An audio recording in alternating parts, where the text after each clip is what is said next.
பிஜேபியோட அம்மா கூட்டணி வைக்கும்போது அம்மா என்ன கொடுத்தாங்களோ அதை வாங்கிட்டாங்க அவங்க. ஆனால் இப்போ என்னென்னா பிஜேபி சொல்கிறத நம்ம கேட்க வேண்டியிருக்கு. கூட்டணி இல்லாமல் இந்த கட்சிகள் தனித்தனியாக தமிழ்நாடு பூரா நின்றாலும் ஒரு இடம் கூட ஜெயிக்க முடியாது. அந்த ஒரு இடத்துல தான் வந்து அதிமுக தலைமை ஏற்கும்னு சொல்லியிருக்கிறார். வேறு எந்த இடத்துலையும் எடப்பாடி பழனிசாமி என்ன பேர் அவர் சொல்லவே இல்லை. அவங்களுடைய கொள்கை என்னென்னா வெற்றி தான் முக்கியம். அவங்களுக்கு அந்த வெற்றியை அடையிறதுக்கு என்ன வழியில் வேணுமானாலும் அவங்க பயணிப்பாங்க. இதுதான் அதுதான் அந்த அவங்களுடைய ஸ்ட்ராட்டஜி. சேர்ந்ததுக்கு பின்னாலே நான் என்ன காரணத்தினால வந்து பார்ட்டியிலேருந்து என்னை விலக்கி வச்சாங்களோ அதற்கான காரணங்கள் அப்படியே இருந்துச்சு. அது இந்த தலைவர்களுக்கும் எனக்கு தான் தெரியும். இந்த முக்கியமான வேலையில் பூரா பாருங்கள், இல்லைன்னா எலெக்ஷனில் நம்ம ஜெயிக்கிறது கஷ்டம், இப்படிலாம் ஏதாவது அறிவுரைகள் சொன்னால் அவருக்கு பிடிக்காது. பணம் ஒன்றை மட்டுமே நம்பி கட்சியும் நடத்துகிறாங்க, வர்ற எலெக்ஷனையும் சந்திக்கணும்னு நினைக்கிறாங்க.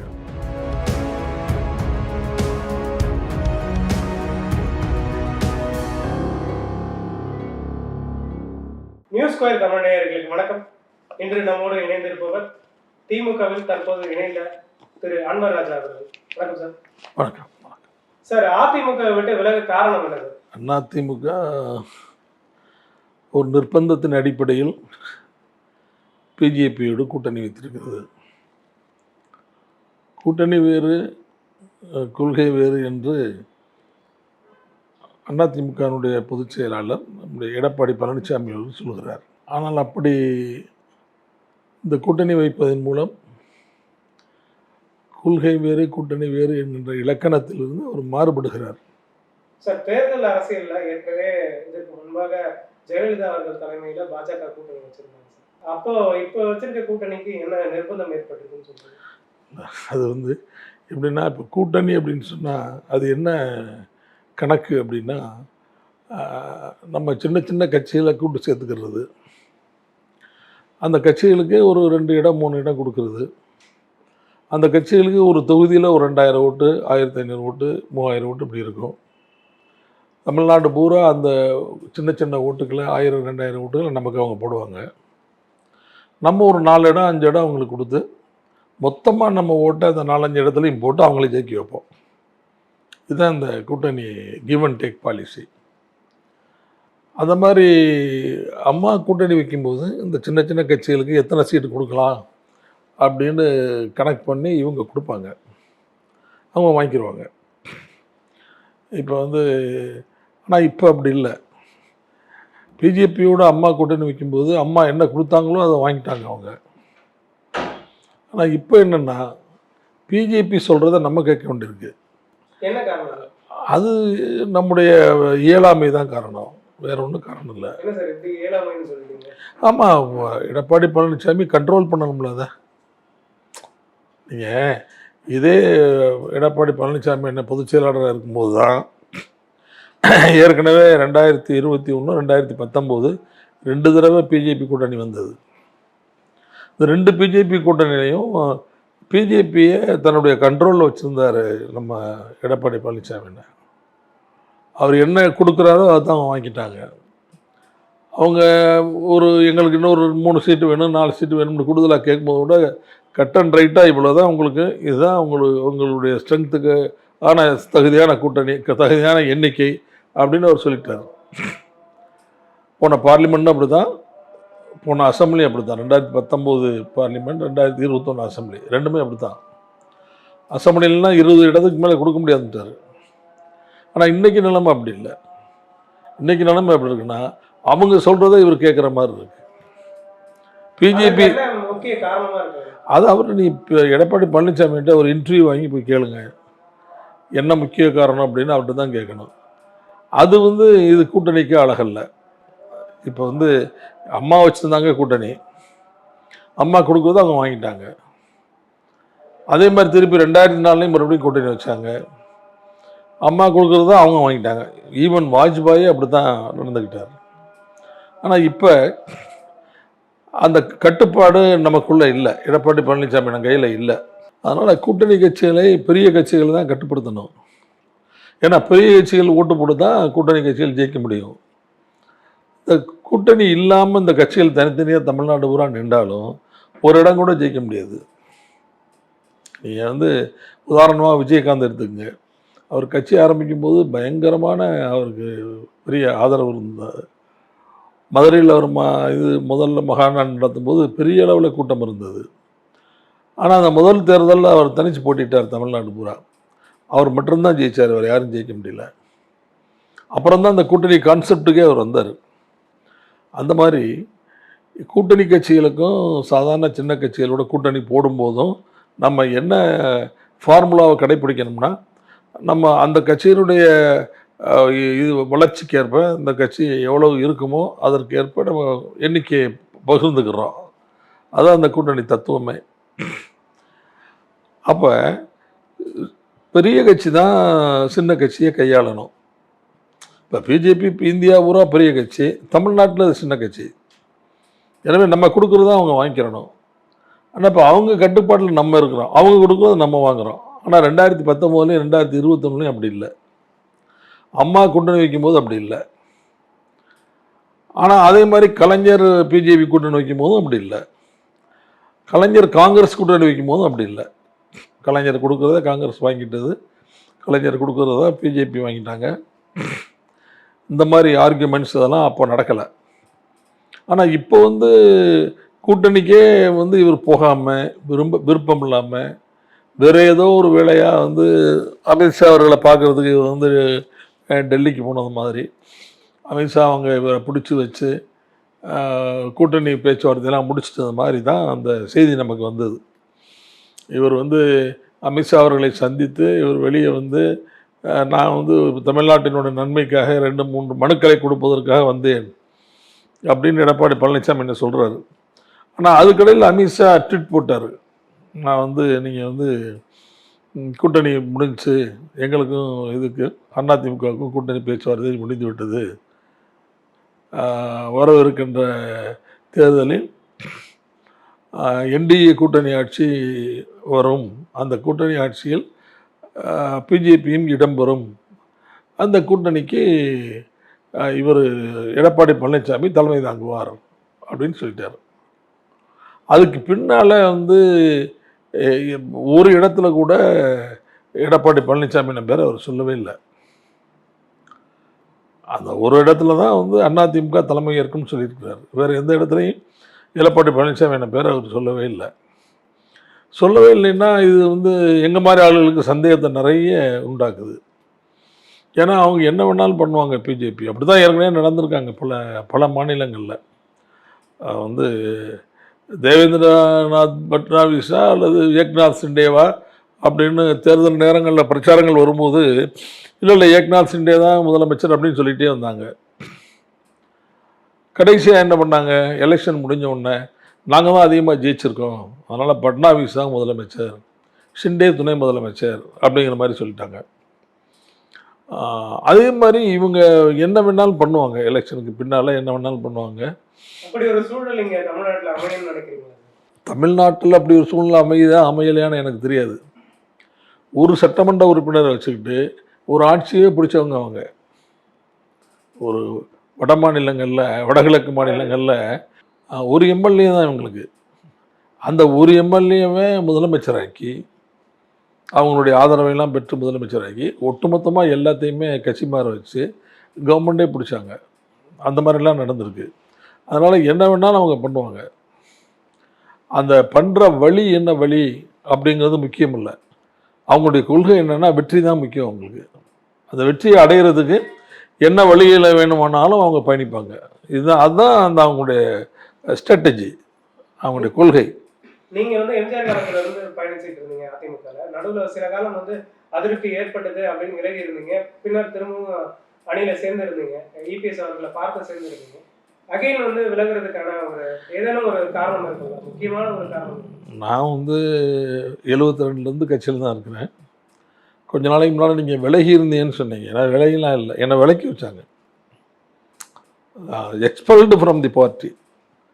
அப்போ நான் பேசாமல் தான் இருந்தேன். ஒரு 1.5 வருஷம் 2 வருஷத்துக்கு மேலே அமைதியாக இருந்தேன்.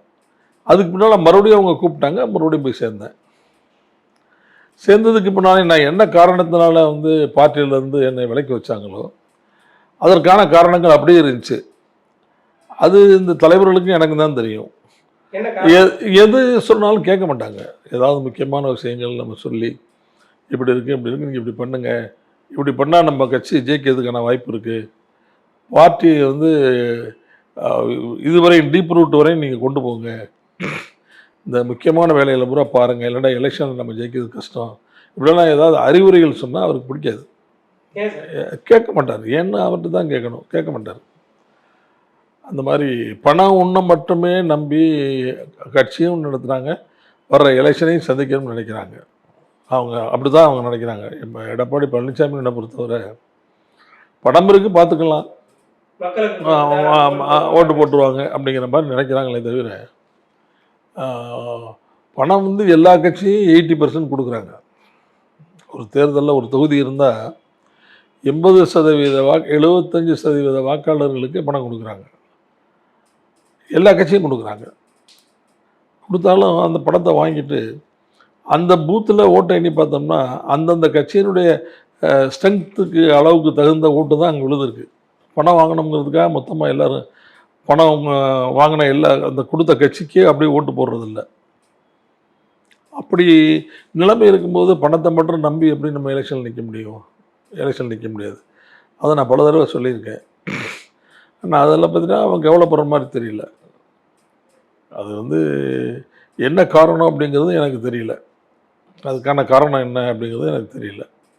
அதனால் இந்த கட்சி வந்து பெரிய கட்சி, புரட்சித் தலைவர் எம்ஜிஆர் காலத்தில் தோல்வியே அறியாத கட்சி. அம்மா காலங்களில் அந்த கட்சிக்கு ஒரு தோல்வி வந்தாலும் மறுபடியும் உடனடியாக எந்திரிச்சு நின்று மிகப்பெரிய வெற்றி ஈட்டி கட்சிக்காரர்களுக்கும் மக்களுக்கும் நம்பிக்கையை ஊட்டிய பெரிய தலைவராக அம்மா விளங்கினார். அதற்கு பிறகு நாடு தழுவிய தலைவராகவும் அவர் உயர்ந்தார். மிகப்பெரிய காரியங்கள், தமிழ்நாட்டுக்கான மிகப்பெரிய சேவைகளை எல்லாம் செய்து வெற்றி கண்டு அதன் மூலம் மிகப்பெரிய தலைவராக அவர் உயர்ந்தார். அப்படி உயர்த்தி நம்முடைய இயக்கத்திற்கு அவர் இறந்து போகின்ற அந்த நேரத்தில் 50 நாடாளுமன்ற உறுப்பினர்கள், ஒரு 4.5 ஆண்டு காலம் இன்னும் நீடிக்கக்கூடிய ஒரு ஆட்சி, ஒரு திடமான ஆட்சியை கொடுத்து விட்டு தான் அவர் மறைந்தார். ஆனால் இன்றைக்கி என்ன நம்முடைய சூழ்நிலை இருக்கிறது? சார், அப்ப ஏற்கனவே பல குழப்பங்கள் இருந்தது. அதை தாண்டி அவர் 4.5 ஆண்டுகள ஆட்சியை தக்க வச்சிருந்தாரு. இல்ல, கட்சியோட சின்னத்தையும் தக்க வச்சாரு, தொண்டர்களையும் ஒருங்கிணைச்சு வச்சிருந்தாரு. அப்படி இருக்கக்கூடிய சூழல்ல அதிமுக விட்டு விலகணும்ன்றது ஒரு முக்கியமான. ஏன் வெற்றி வரல? நீங்க சொன்னது மாதிரி தொண்டர்களை வச்சிருந்தாரு, அதிமுக சின்னத்தை வச்சிருந்தாரு. அந்த காலகட்டத்தில் கட்சி இடைத்தேர்தல் நடந்தது. இல்ல, கட்சி இடைத்தேர்தல்ல 18 தொகுதிகள் நடந்திருந்தது. அது அதிமுக ஜெயிச்சிருந்தது சார். 19 தொகுதிக்கு 20 தொகுதிக்கு நடந்த இடைத்தேர்தல் 21ல் 9 இடங்கள்ல அதிமுக ஜெயிச்சது. 9 இடங்களை ஜெயிக்காம 6 இடங்களை ஜெயிச்சிருந்தாலும் ஆட்சி வராது. அது 9 இடங்களில் தான் அதிமுக ஜெயிச்சது. அந்த தேர்தலில் வந்து நாங்கள் என்ன பண்ணோம், அதிமுக என்ன பண்ணோம்னா கம்ப்ளீட்டாக பார்லிமெண்ட் எலெக்ஷனையே நாங்கள் விட்டுட்டோம். கம்ப்ளீட்டாக ட்ராப் பண்ணிவிட்டு இந்த 21 சட்டமன்ற உறுப்பினர் தேர்தலில் மட்டும்தான் எங்களுடைய முழு கவனம் இருந்தது. கம்ப்ளீட்டாக எல்லாமே இருந்தது. பரமக்குடியில் மானாமதுரையில் கூட வந்து ரொம்ப வீக்காக இருக்கணும் அப்படிங்கிறது மாதிரி ஒரு செய்தி கேள்விப்பட்டோன்னே செங்கோட்டையன் அங்கேருந்து இங்கே அனுப்புனார் நம்ம இவர் எடப்பாடினா. செங்கோட்டையன் நீங்கள் போங்க, மானாமதுரை கொஞ்சம் பாருங்கன்னார். இப்போ என்னை கூட மானாமதுரை போச்சுன்னா மானாமதுரை நம்பி பார்த்தா மானாமதுரையும் ஜெயித்தோம், பரமக்குடி ஜெயித்தோம். இந்த மாதிரிலாம் நாங்கள் அதில் தான் கான்சென்ட்ரேட் பண்ணமே தவிர பார்லிமெண்ட் எலெக்ஷனில் கான்சென்ட்ரேட் பண்ணல. இப்படி கான்சென்ட்ரேட் பண்ணியுமே வந்து கவர்மெண்ட்டை தக்க வைக்க தான் முடிஞ்சே தவிர அந்த பார்டரில் தான் கவர்மெண்ட் அப்போ நின்றுது. பார்லிமெண்ட் எலெக்ஷன் எங்களால் ஜெயிக்க முடியல அதிகமாக. அது இது பண்ணி அந்த பார்லிமெண்ட் அந்த இதில் ஜெயிச்சு மறுபடியும் கவர்மெண்ட் கண்டினியூ ஆகிடுச்சு. கவர்மெண்ட் கண்டினியூ ஆகிறதுக்கு பிஜேபி உதவுச்சு. பிஜேபி எந்த டிஸ்டர்ப் பண்ணலை.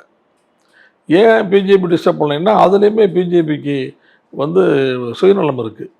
பிஜேபி இந்த கவர்மெண்ட்டை டிஸ்டர்ப் பண்ணால் மறுபடியும் அவங்களுக்கு நேர் எதிரான திமுக அரசாங்கம் தான் வரும். டிஸ்டர்ப் பண்ணி எலெக்ஷன் வந்தாலும் அந்த நேரத்தில் வந்து பிஜேபி வந்து நினைக்கிறத சாதிக்க முடியாது. கண்டிப்பாக திமுக தான் வெற்றி பெறும்.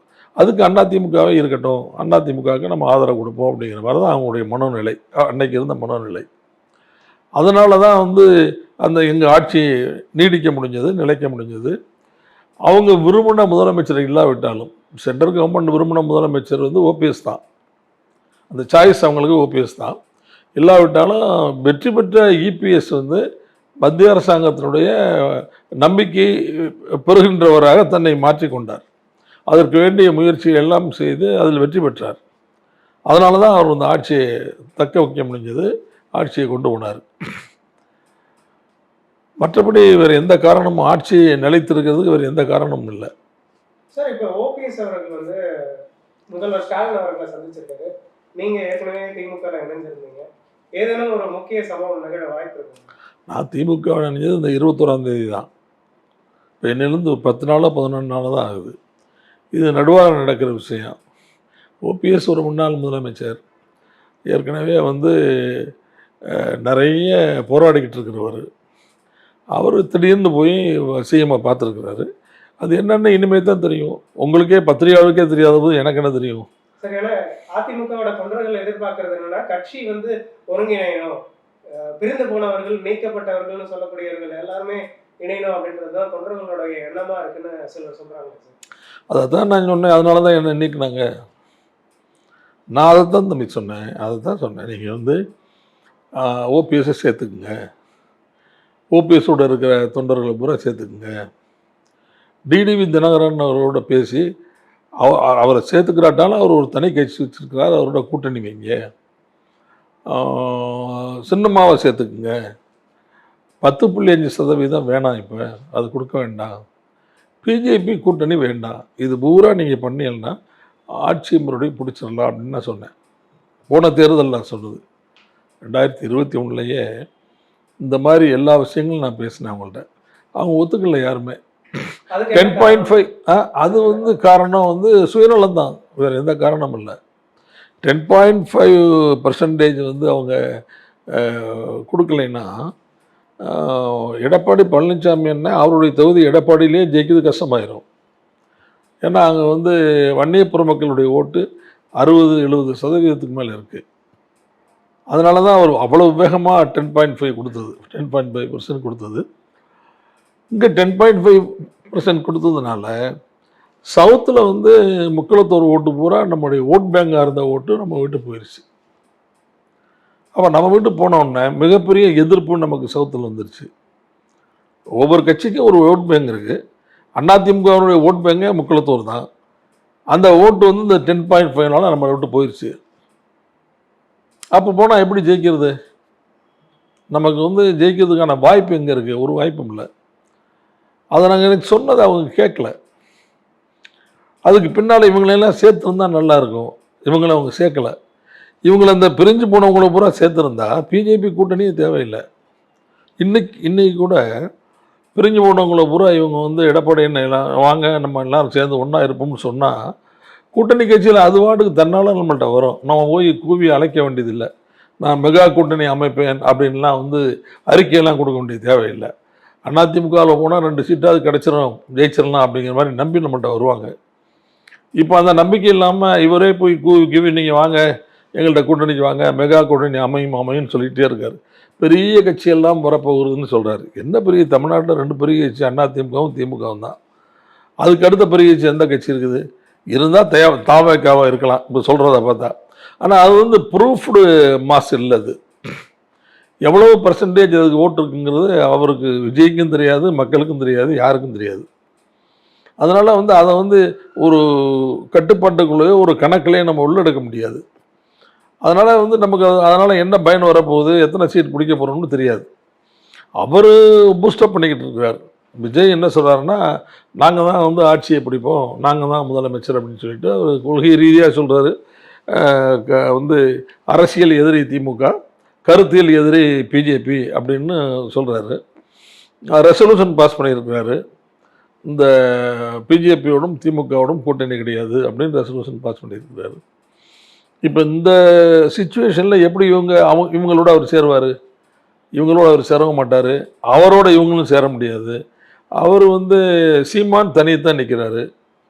அப்போ அதிமுக தலைமையில் ஒரு அணி, திமுக தலைமையில் ஒரு அணி, சீமான் தலைமையில் ஒரு அணி, அதுக்கடுத்து மீதி எஞ்சி இருக்கிறது இவர் தான்.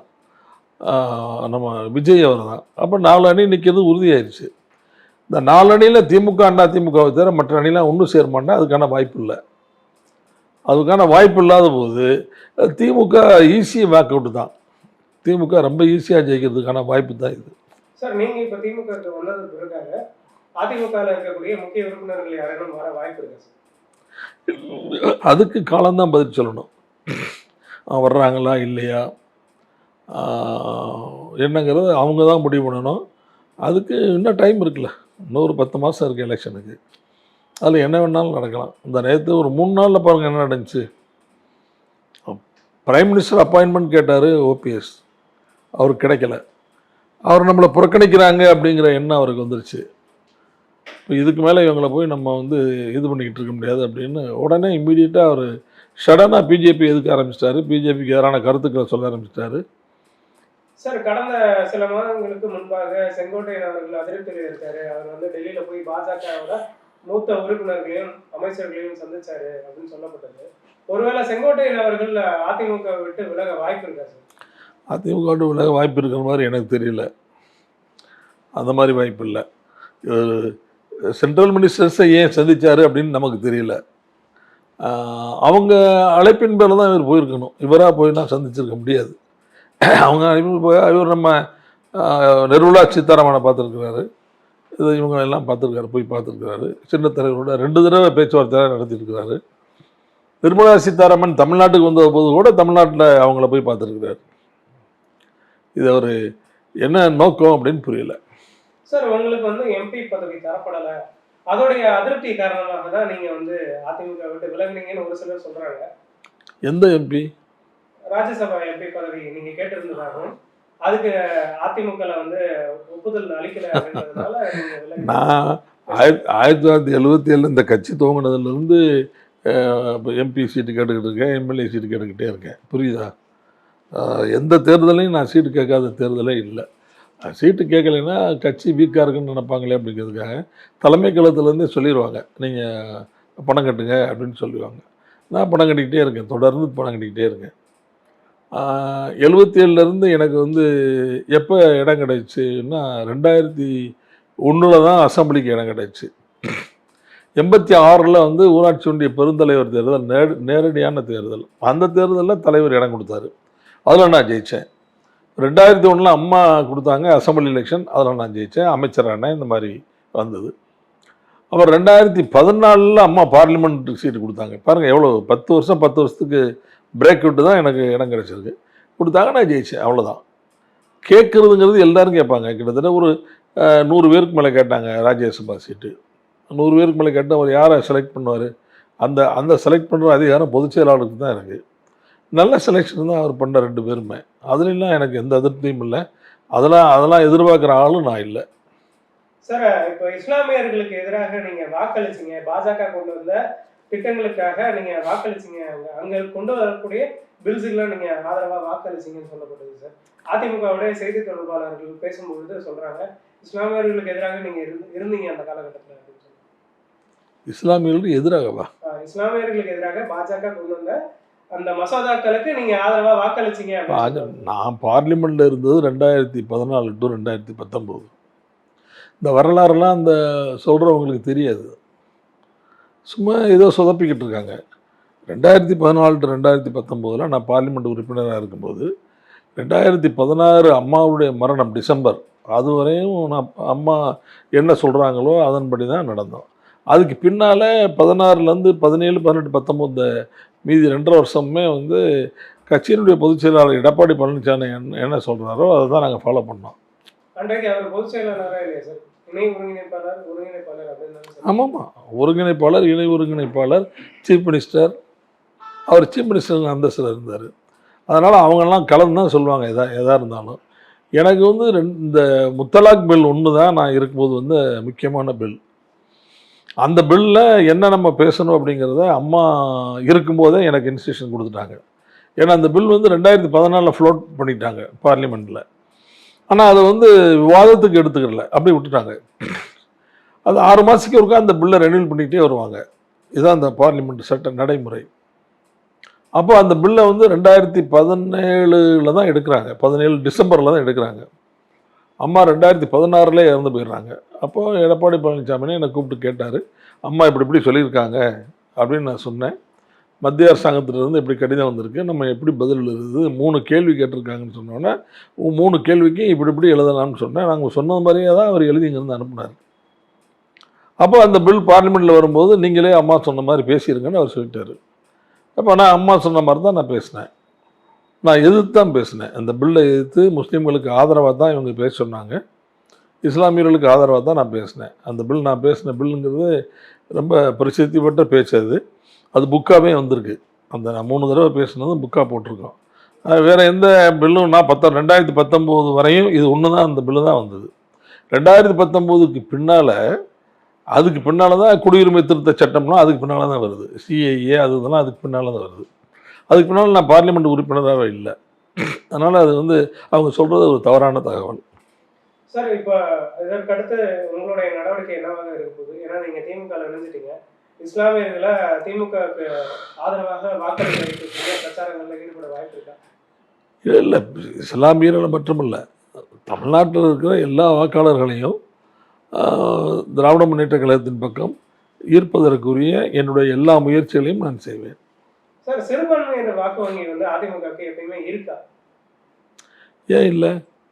2011 இருந்தது, அதுக்கு முன்னால் உள்ள தேர்தல்கள்லாம் இருந்தது, புரட்சித் தலைவர் எம்ஜிஆர் அவர்கள் கட்சியை ஆரம்பிக்கும் போது இருந்தது, 1977 இருந்தது, 80 இருந்தது, இந்த காலகட்டத்தில் இருக்கா? 84 இருந்தது. இந்த காலகட்டம்னா எந்த காலகட்டத்தை கேட்குறீங்க? 2025 இப்போ இருக்கக்கூடிய காலகட்டத்தில் சிறுபான்மையினர் வாக்கு வங்கி அதிமுகவுக்கு வராது. இப்போ வராது. இப்போ வந்து இந்த இந்தியா மாதிரி ஒரு மிகப்பெரிய நாட்டில் ஜாதி, மதம், இந்த மாதிரி பாகுபாடு, இனம், மொழி, இந்த பாகுபாடெல்லாம் இல்லாமல் எல்லாரும் ஒற்றுமையாக இருக்கணும் அப்படின்னு தான் அரசியல் சாசனத்தை அம்பேத்கர் வகுத்தார். அப்படி தான் அரசியல் சாசனம் சொல்லுது. இந்த அரசியல் சாசனத்தின் பிரகாரம் இன்றைக்கு ஆட்சி நடக்கலை. இன்றைக்கு இருக்கிற ஆட்சியாளர்கள் அரசியல் சாசனத்தை தூக்கி தனியாக வச்சுட்டு இவங்க ஒரு தனி அஜெண்டா தயார் பண்ணிக்கிட்டு அந்த அஜெண்டாவை அமல் நடத்தணும்னு தான் இவங்க ஆட்சி நடத்துகிறாங்க. இவங்க ஆட்சி நடத்துகிறது வந்து against minorities, against Muslims, against Christians. இப்படி தான் இந்த கவர்மெண்ட் நடக்குது. மைனாரிட்டி மக்கள் தங்களுக்கு பாதுகாப்பு தேடி தங்களை யார் பாதுகாப்பார்கள் என்று அவர்கள் யாரை நம்புகிறார்களோ அவர்களுக்கு இந்த ஓட்டு போகும். அப்படி இல்லைன்னா தங்களுக்கு எதிராக அந்த ஆட்சி என்னென்னலாம் செய்கிறதோ அந்த ஆட்சிக்கு அதை தோற்கடிக்க வேண்டும் என்றால் யாருக்கு வாக்களித்தால் தோற்கடிக்க முடியுமோ அவர்களுக்கு ஓட்டு போடுவார்கள். இதுதான் இந்த தமிழ்நாட்டில் உள்ள மைனாரிட்டிஸுடைய நிலைமை. அதே மாதிரி கிறிஸ்தவர்கள் அவங்களுக்கு வேண்டிய எந்த உதவியும் வெளிநாட்டிலிருந்து வர விடாமல் தடுத்துட்டாங்க. அந்த எஜுகேஷன் சம்பந்தமான ஃபண்ட்ஸு எல்லாத்தையும் நிறுத்திட்டாங்க. பல இடங்களில் சின்ன சின்ன சர்ச்சுகளை இடிக்கிறது, இந்த மாதிரி தொந்தரவு பண்ணுறது, இதெல்லாம் அவங்க பண்ணுறாங்க. நிறைய சின்ன சின்ன உதாரணங்கள்லாம் எக்கச்சக்கமாக சொல்ல முடியும். இப்போ மணிப்பூரில் நடந்த விஷயங்கள்லாம் அது ஒட்டுமொத்தமாக கிறிஸ்டியனுக்கு மக்களுக்கு எதிராக நடந்த மிகப்பெரிய வன்முறை தான் அது. அப்படி தான் பத்திரிகைலாம் எழுதுகிறாங்க, பார்லிமெண்ட்லாம் அதை பற்றி அப்படி தான் பேசுகிறாங்க. அப்படி இருக்கும்போது இவங்க எப்படி பிஜேபி ஆதரிப்பாங்க? பிஜேபி ஆதரிக்க மாட்டாங்க. அதனால் இனி வர்ற காலங்களில் கண்டிப்பாக இஸ்லாமியர்கள் வந்து நம்ம பிஜேபி யாரோட சார்ந்திருக்குதோ அந்த கூட்டணிக்கு ஓட்டு போட மாட்டாங்க. அப்படி தான் நான் நினைக்கிறேன். இதையும் தாண்டி ஓட்டு விழுறதுக்கு வாய்ப்பு இருக்குது. எப்படின்னா அதிமுக இருக்கிற உறுப்பினர் இருக்காங்கல்ல, பாரம்பரியமாக அதிமுக இருக்கிற உறுப்பினர்கள் ஓட்டு மட்டும் ஒழுங்குமே தவிர அவர் ஓட்டு போட ஒரு மனைவி போட்டுமானோட சந்தேகம்தான். அப்படி தான் வந்து ஏற்கனவே இந்த இதில் சேலத்தில் நடந்த எலெக்ஷன் இருக்குல்ல, அந்த பை எலெக்ஷன், அந்த பை எலெக்ஷனில் கூட பார்த்தீங்கன்னா ஒரு பூத்துக்கு 8 ஓட்டு 10 ஓட்டு இப்படி தான் அந்த முஸ்லீம்கள் குடியிருக்கிற பகுதிகளில் அதிமுக வாங்கினது. அதனால் நிச்சயமாக இந்த மைனாரிட்டிஸ் ஓட்டு வந்து இந்த எலெக்ஷனில் அதிமுகவுக்கு வராது. எதிர்காலத்தில் வந்து உங்களுடைய திட்டம் என்னவாக இருக்க போகுது? எனக்குன்னு ஒரு திட்டம் கிடையாது. நான் சேர்ந்துருக்கிற ஏற்கனவே இருந்த கட்சியில் வந்து நான் அந்த கட்சிக்காக விசுவாசமாக உழைச்சிருக்கிறேன். இனிமேல் நான் இப்போ இருக்கிற கட்சிக்கு விசுவாசமாக உழைப்பேன். அவ்வளோதான். இது ஒன்றும் எதிர்கால திட்டம்லாம் ஒன்றும் கிடையாது. சார், எப்பவுமே அதிமுக பிரதான கொள்கை என்னவா இருக்குன்னா திமுக எதிர்ப்பு தான் இருக்கும். அப்படிப்பட்ட திமுக எதிர்ப்போட சேர்ந்து வளர்ந்த நீங்க வந்து திமுகல சேர்றதுக்கான காரணம் என்ன சார்? வேற எதுவும் கட்சிக்கு போயிருக்காங்க சார்? அதிமுகவுக்கும் திமுகவுக்கும் கொள்கை ரீதியான எந்த வித்தியாசமும் இல்லை. அதிமுகவுக்கும் மொழிக் கொள்கை எதுவோ அதான் திமுகவுடைய மொழிக் கொள்கை. மாநிலங்களுக்கு சுயாட்சி வேணும்னு திமுக சொல்லுது, மாநிலங்களுக்கு அதிக அதிகாரம் வேணும்னு அதிமுக சொல்லுது. மொழிக் கொள்கையும் அப்படி தான், அந்த சமூக நீதி கொள்கையும் அதே மாதிரி தான், ரெண்டு கட்சிக்கும் ஒன்று தான். அதே மாதிரி மாநிலங்களுக்கான உரிமைகள் அதை பெறுவதிலையும் ரெண்டு கட்சியும் ஒரே மாதிரி தான் இருக்குது. இப்போ காவிரி இஷ்யூ போன்ற தமிழகம் தழுவிய மிகப்பெரிய இஷ்யூ வந்தாலும் அதுலேயும் ரெண்டு கட்சியும் ஒரே மாதிரி தான் இருக்குது. அதில் வந்து எந்த மாறுபாடும் ஏற்படுறதில்லை, அதுக்கான சான்ஸ் இல்லை. அதனால் வந்து அதிமுகவுக்கும் திமுகவுக்கும் கொள்கை ரீதியான வேறுபாடுகள் பெரிய அளவில் இல்லை, ஆரம்பத்திலேருந்தே இல்லை. ஆரம்பத்திலிருந்து அந்த கலைஞருக்கும் புரட்சித் தலைவர் எம்ஜிஆருக்கும் இருக்கிற செல்வாக்கு என்பது, எம்ஜிஆருக்கு வந்து எம்ஜிஆர் அவர்களுக்கு ஒரு 80% செல்வாக்கு இருக்குது அப்படின்னு சொன்னால், கலைஞருக்கு ஒரு 70-75% செல்வாக்கு இருக்கும். இந்த டிஃபரன்ஸில் தான் வந்து புரட்சித் தலைவர் எம்ஜிஆர் ஜெயிச்சுக்கிட்டே வர்றார். நான் ஒரு சின்ன ஒரு ஸ்டாட்டிக்ஸ் உங்களுக்கு சொல்கிறேன். புரட்சித் தலைவர் எம்ஜிஆருடைய மறைவு வரை, கட்சி துவங்கியதிலிருந்து அவருடைய மறைவு வரை நீங்கள் ஸ்டாட்டிக்ஸ் எடுத்து பார்த்தீங்கன்னா, எல்லா நகர்ப்புறங்களையும் திமுக ஜெயிச்சிருக்கோம், கிராமப்புறங்களில் பூரா அதிமுக ஜெயிச்சிருக்கோம். தமிழ்நாட்டினுடைய அந்த பூகோள அமைப்பு எப்படின்னா 70% வந்து 65% கிராமங்கள் தான், 35% நகரங்கள். இது ஒரு உதாரணம் உங்களுக்கு சொல்லணும்னா, 1986 புரட்சித் தலைவர் எம்ஜிஆர் வந்து பலமான வந்து முதலமைச்சராக இருக்கிறார். அப்போ ராஜீவ்காந்தி வந்து இந்தியாவுடைய பிரதமராக இருக்கிறார். காங்கிரஸ் அதிமுக, மத்திய அரசாங்கம் காங்கிரஸ், மாநிலத்தில் வந்து அதிமுக அரசாங்கம். இப்போ இப்படிப்பட்ட சூழ்நிலையில் ஒரு உள்ளாட்சி மன்ற தேர்தல் 1986 வருது. இந்த 86 வர்ற இந்த உள்ளாட்சி மன்ற தேர்தலில் காங்கிரஸ் அதிமுக கூட்டணி, புரட்சித் தலைவரும் இருக்கிறார், ராஜீவ்காந்தியும் இருக்கிறார், எல்லோரும் இருக்கிறார்கள். இந்த நிலையில் அந்த உள்ளாட்சி மன்ற தேர்தலில் மிக அதிகமான இடங்களை ஜெயிச்சது திமுக. 104 நகரசபையில் 90 நகரசபை திமுக ஜெயிச்சிருச்சு. அதே மாதிரி ஊராட்சி ஒன்றியங்களில் வந்து அதிமுக காங்கிரஸ் கூட்டணி அதிகமாக ஜெயிச்சு, 256 இடங்களில் அதிமுக காங்கிரஸ் கூட்டணி ஜெயிச்சது. அதாவது கிராமப்புறங்களில் உள்ள செல்வாக்கு புரட்சித் தலைவர் எம்ஜிஆருக்கும், நகர்ப்புறங்களில் உள்ள செல்வாக்கு கலைஞருக்கும் அப்போதே இருந்தது, ஏற்கனவே அது இருந்தே வந்தது. அது இப்போ வந்து அம்மா அவர்கள் முதலமைச்சராக 2-3 தடவை வந்து 2011 தான் வந்து சென்னை நகரினுடைய மிகப்பெரிய செல்வாக்கு அம்மாவுக்கு வந்தது. அது 2011 எலெக்ஷனில் பார்த்தீங்கன்னா சென்னையில் ஒரு 2 இடங்களை தவிர எல்லா இடங்களும் அதிமுக பிடிச்சிருக்கோம். ஆனால் இன்றைக்கி நிலைமை அப்படி இல்லை, இப்படி இது வேற ஒன்று, அப்படியே மறுபடியும் மாறிடுச்சு. மறுபடியும் திமுக தான் செல்வாக்குள்ள கட்சியாக இருக்குது. ஒரு வெற்றி தோல்வி அப்படிங்கிறது வந்து அந்த ஓட் பேங்கை பொறுத்து தான் அமைதியை தவிர நம்ம இதுபடி அமைகிறதில்ல, வேறு கணக்கு பண்ணி அமைகிறதில்ல. ஒன்று. ரெண்டாவது, உங்களுக்கு இன்னொரு விஷயம் சொல்கிறேன். தமிழ்நாட்டு மக்கள் எப்படி ஓட்டு போடுறாங்க, என்ன பேஸ், என்ன கான்செப்ட், அவங்க எப்படி ஓட்டு போடுறாங்கன்னா, அவங்க நம்பின தலைவருக்கு தான் ஓட்டு போடுறாங்க. அவங்க 67 வந்து எலெக்ஷனில் எடுத்துக்கிட்டிங்கன்னா பேரறிஞர் அண்ணா அவரோட சேர்ந்து ஒரு பெரிய கூட்டணி, அந்த கூட்டணியில் மூதறிஞர் ராஜாஜி இருந்தார், வந்து காயிதே மில்லத் இருந்தார், லெஃப்ட்டு ரைட்டு கம்யூனிஸ்டில் இருந்தது, சீபா ஆதித்தனார் இருந்தார், தமிழரசு கழகத்தினுடைய தலைவர் சிலம்பு செல்வர் இருந்தார். எல்லாரும் மிகப்பெரிய தலைவர்கள்லாம் அந்த அணியில் இருந்தாங்க. அப்போ அந்த அணி அவ்வளோ பெரிய அணி கட்டமைப்பு செய்து தான் பெருந்தலைவர் காமராஜரை பேரறிஞர் அண்ணா தோற்கடிச்சார். திமுக ஜெயிச்சதுக்கு புரட்சித் தலைவர் எம்ஜிஆர் தான் காரணம்னு எல்லாரும் ஒத்துக்கிட்டாங்க. இப்போ அவர் குண்டடிப்பட்டு மருத்துவமனையில் இருந்தபோது அவர் வேலை இருந்த மிகப்பெரிய அனுதாபத்தின் காரணமாக அன்று திமுக வெற்றி பெற்றது. அப்போ 67 திமுக வெற்றி பெற்றதுக்கு பின்னால் நீங்கள் இந்த தேர்தலை அப்படியே ஒரு கணக்கு பண்ணி பாருங்கள். 71 எலெக்ஷன், 71 வந்து 72 வர வேண்டிய தேர்தலை ஒரு வருஷத்துக்கு முன்னாலே கலைஞர் டிக்ளேர் பண்ணுறாரு. 71 பார்லிமெண்ட் எலெக்ஷன் வரும்போதே சேர்த்து வச்சுக்கலான்னு முடிவு பண்ணுறாரு. அப்புறம் காங்கிரஸோட கூட்டணி வைக்கிறார், இந்திரா காங்கிரஸோட கூட்டணி வைக்கும்போது 71 மிகப்பெரிய வெற்றி வருது. 71 2 தலைவர்கள் தான், ஒன்று கலைஞர், இன்னொன்று புரட்சி தலைவர் எம்ஜிஆர், 2 பேர் தான். அப்போ மக்கள் வந்து திமுகவின் மேலே நம்பிக்கை வைக்கிறாங்க. அந்த 2 தலைவர்கள் மேலே நம்பிக்கை வச்சு திமுக மேலே நம்பிக்கை வச்சு ஓட்டு போடுறாங்க. அதுக்கடுத்து நீங்கள் பார்த்தீங்கன்னா 72ல் அதிமுக உதயமாயிருது. உதயமான உடனே இந்த 2 தலைவர்களில் யாருக்கு மேல் மக்கள் அதிகமாக அன்பு வச்சுருக்காங்கன்னா எம்ஜிஆர் மேலே அன்பு அதிகமாக வச்சுருக்காங்க. சரியான சொல்ல. அப்போ தொடர்ந்து புரட்சி தலைவர் எம்ஜிஆருக்கு 77, 80, 84 3 தேர்தலில் ஓட்டு போட்டுக்கிட்டே வர்றாங்க. அதுக்கு பின்னால் வந்து அதிமுக 2ஆ உடையுது. உடைஞ்ச உடனே மக்கள் என்ன பண்ணுறாங்க, கலைஞருக்கு ஓட்டு போடுறாங்க. அதுக்கு பின்னால் மறுபடியும் அதிமுக ஒன்று சேருது, அம்மாவுக்கு ஓட்டு போடுறாங்க. அப்புறம் அடுத்த எலெக்ஷனில் கலைஞருக்கு போடுறாங்க, அடுத்த எலெக்ஷனில் அம்மாவுக்கு ஓட்டு போடுறாங்க. இப்படி மாறி மாறி ஓட்டு போடுறாங்க. அதாவது என்ன கான்செப்ட் நான் சொல்ல வர்றது என்னென்னா, எந்த தலைவர் மீது மக்கள் நம்பிக்கை வைத்திருக்கிறார்களோ அந்த தலைவர் சார்ந்த கட்சிக்கு தான் ஓட்டு போட்டு அவங்களுக்கு அதிகாரத்தை கையில் கொடுக்குறாங்க. சரியா? நான் சொல்றது புரியுதா அவங்களுக்கு? ஆமாம். அப்போ இப்போ இருக்கிற தலைவர்களில் நீங்கள் வந்து தளபதி ஸ்டாலின் இருக்கிறாரு, அங்கே எடப்பாடி பழனிசாமி இருக்காங்க. இந்த வர்ற தேர்தல் போன தேர்தலையே ஸ்டாலினுடைய தலைமைக்கு போடுறதா அல்லது எடப்பாடி பழனிசாமியுடைய அரசாங்கம் தொடர்றது ஓட்டு போடுறதா அப்படிங்கிற இதில் அவங்க தொடர வேணாம் அந்த கவர்மெண்ட்டு, ஸ்டாலினுக்கே போடுவோம் அப்படின்னு சொல்லிட்டு தளபதி ஸ்டாலினுக்கு ஓட்டு போட்டு முதலமைச்சராக்குனாங்க. இப்போ மறுபடியும் அதே தேர்தல் வருது, அதே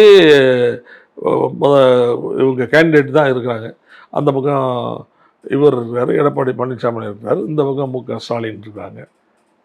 இப்போ யார் தலை சிறந்தவர் அப்படின்னு பார்க்கும்போது ஸ்டாலினுக்கு மிக அருகாமையில் கூட எடப்பாடி பழனிசாமி நிற்க முடியாது. ஒரு லீடர்ஸ் குவாலிட்டி அவருக்கு இருக்கிற மாதிரி எனக்கு தெரியல.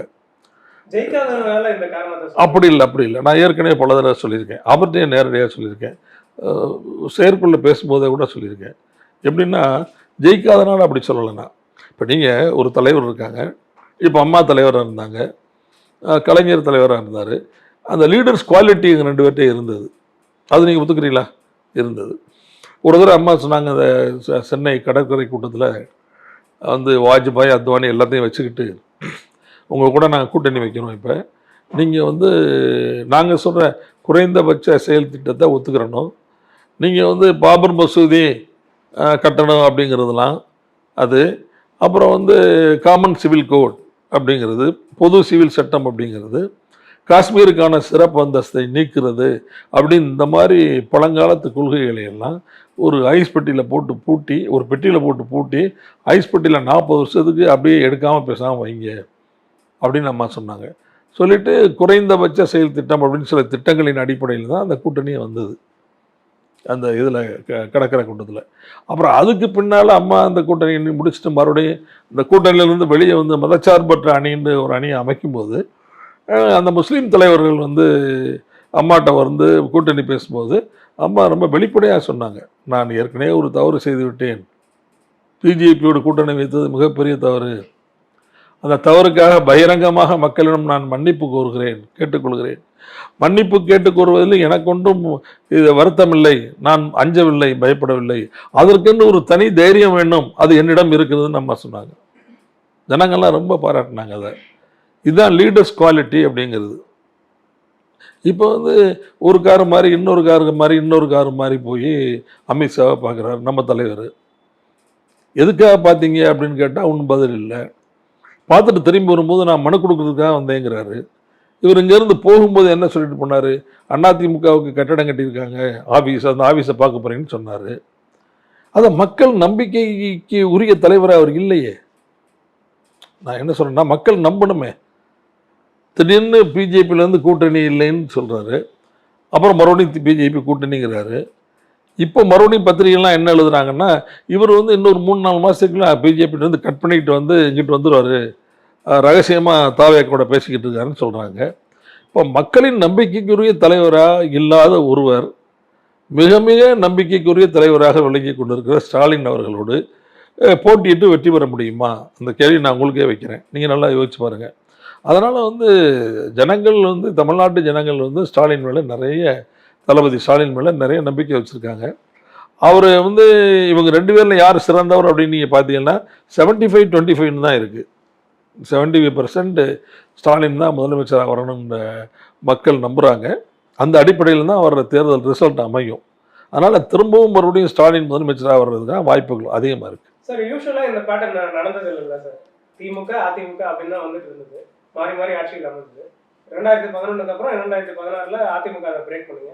அந்த மாதிரியான ஒரு பேட்டர்ன் வந்து திமுக இந்த முறை பிரேக் பண்ணும் அப்படின்னு சொல்றீங்களா? எப்படி ஆட்சி மாற்றம் நிகழ்ந்துட்டே இருந்தது சார். ஆனா 2011 ஜெயலலிதா அவர்கள் வந்து ஆட்சியை தக்க வச்சாங்க. 2016 ஆமாம் 10 இயர்ஸ் இருந்தாங்கல்ல அவங்க. 10 ஆண்டுகள் அதிமுக ஆட்சி. ஆமாம் இப்போ இந்த மாதிரி அமையுமா? 10 ஆண்டுகள் திமுக இருந்துட்டு போகுது. இதில் அமையுமாங்கிறது இல்லை, நான் அமையுமா அமையலையாங்கிற பேச்சுக்கே நான் வரலை. புரியுதா நான் சொல்கிறதா? கண்டிப்பாக அமையும். ஏன்னா அமையும்னா நான் தான் சொன்னேன், இவ்வளோ பெரிய வரலாறு சொன்னேன். நான் என்ன சொன்னா, கேண்டிடேட்ஸ் நீங்கள் ஒரு கட்சியினுடைய தலைவர் மக்களின் நம்பிக்கையை பெறுகின்ற தலைவராக இருந்தால்தான் மக்கள் ஓட்டு போடுவாங்க. இப்போ மக்களின் நம்பிக்கையை முழுமையாக பெற்ற தலைவர் யார் என்று ஒரு கேள்வியை கேட்டு அதில் எடப்பாடியா அல்லது தளபதி ஸ்டாலினா அப்படின்னு பார்த்தீங்கன்னா, எடப்பாடி அவர்கள் மீது வைத்திருக்கிற நம்பிக்கையை விட ஸ்டாலின் அவர்கள் மீது வைத்திருக்கிற நம்பிக்கை 20% அதிகமாக உள்ளது. எனவே இது வந்து டெவலப் ஆகிறதுக்கு தான் சான்ஸ் இருக்கே தவிர குறையிறதுக்கு சான்ஸ் இல்லை. ஏன்னா நிறைய இன்னைக்கு கூட ஒரு ஸ்கீம் நினைக்கிறேன், ஒரு ஸ்கீம் துவங்கி வச்சுருக்காங்க. அதெல்லாம் வந்து மக்கள்கிட்ட நேரடியாக போய் சேர்ற ஸ்கீம். இவங்க வந்து ஒவ்வொரு டோருக்கும் ஏதாவது ஒரு நன்மை வர்றது மாதிரி உள்ள கவர்மெண்ட்டு இந்த கவர்மெண்ட் இருக்குது. இப்போ மகளிருக்கான உரிமை தொகைங்கிறது, அப்புறம் பள்ளிக்கூடத்து பிள்ளைகளுக்கான காலை உணவு திட்டம் அப்படிங்கிறது, இதெல்லாம் வந்து எல்லா டோர்லையும் போய் சேர்றதில்ல முக்கியமான ஸ்கீமாக இருக்குது. அதே மாதிரி பெண்களுக்கான கல்வித்தொகை உதவித்தொகை, கல்லூரியில் படிக்கின்ற ஆண்களுக்கான கல்வி உதவித்தொகை, இந்த மாதிரி நிறைய எக்கச்சக்கமாக இருக்குது. எனக்கு சொல்ல தெரியல. இப்போ அந்த மாதிரியான திட்டங்களை அதிமுகலையும் வச்சுருந்தாங்கல்ல சார் கடந்த காலங்களில்? இல்லை, அது இருந்தது, நான் இல்லைன்னு சொல்லலை. இப்போ அதை இவங்க எடுக்கலையே. இப்போ இவங்க அதையும் கண்டினியூ பண்ணுறாங்கல்ல. அந்த மாதிரி ஸ்கீம்ஸை வந்து இவங்க இப்போ சைக்கிள் கொடுத்தாங்க, அம்மா கொடுத்தாங்க, இப்போ சைக்கிள் இப்போவும் கொடுக்குறாங்க.